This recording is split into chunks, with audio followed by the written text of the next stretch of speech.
Warangal MGM ఆసుపత్రిలో ఒప్పంద కార్మికులు తమ వేతనాల కోసం ఆందోళనకు దిగారు. 10 నెలల పెండింగ్ వేతనాలను చెల్లించాలని వారు డిమాండ్ చేశారు. ఒప్పంద ఉద్యోగులు 300 ఓడీఎస్ జీవో రద్దుకు నిరసనగా ఆసుపత్రి సూపరింటెండెంట్ ఛాంబర్ వద్ద ధర్నా నిర్వహించారు. వారు ప్రభుత్వంపై కక్ష సాధింపులకు పాల్పడుతుందని ఆరోపించారు. గతంలో ఒప్పంద ఉద్యోగులుగా భర్తీ చేసిన జీవోను రద్దు చేసి శ్రీకృష్ణ ఏజెన్సీకి అప్పచెప్పడం సరైనది కాదని వారు మండిపడ్డారు. ఉద్యోగులు తక్షణమే ప్రభుత్వం ఒప్పంద ఉద్యోగులకు న్యాయం చేయాలి అని డిమాండ్ చేశారు.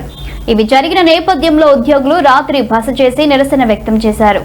5 సంవత్సరాల క్రితం 38 మంది ఉద్యోగులను 300 ఓడీఎస్ జీవో కింద నియమించినప్పటికీ నూతన జీవోతో వారి జీవితాలు ప్రశ్నార్థకంగా మారినట్లు వారు చెప్పారు.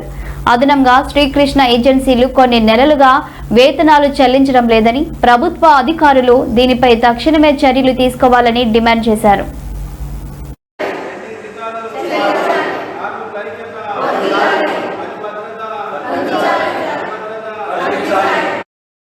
ఏజెన్సీలా చేసినాం అన్నట్టు ఈ రోజుల బట్టి అట్లా 5 సంవత్సరాల బట్టి అవుట్సోర్సింగ్గా చేసినాం అన్నట్టు.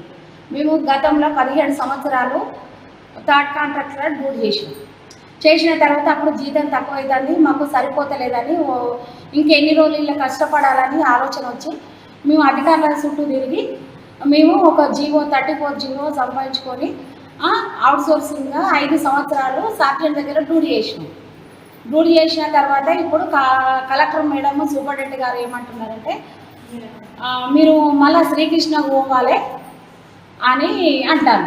శ్రీకృష్ణ పోతేనే జీతం ఇస్తాం లేకుంటే ఇవ్వం అనేసి ఇప్పుడు 11 నెలల జీతం ఆపింది.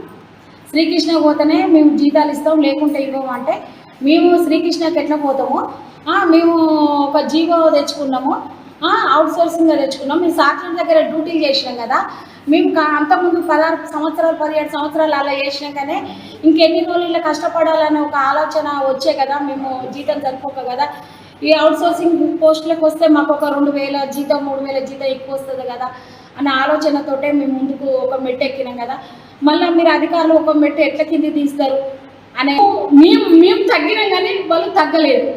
మరి మా జీవం ఎక్కడ పోయింది, మా జీతాలు ఎక్కడ పోయింది అనేది మాకు జీతం మా 10 నెలల జీతం కావాలి, మాకు మా 10 నెలల జీతం మాకు వెంటనే చెల్లించాలి. ఇప్పుడు ఇది మార్చి నెల వచ్చింది. ఇప్పుడు ఈ రోజులల్లో ఈ ఖర్చులకు మేము 11 నెలలు బట్టి జీతాలు ఇవ్వకుంటే మేము ఎట్లా బతకాలి? 11 నెలలు బట్టి జీతాలు రాకుండా మా జీతాలు మాకు ఇవ్వాలి. మళ్ళీ ఒకటి మా 34 జీవో మీద మమ్మల్ని ఉద్యోగాలకు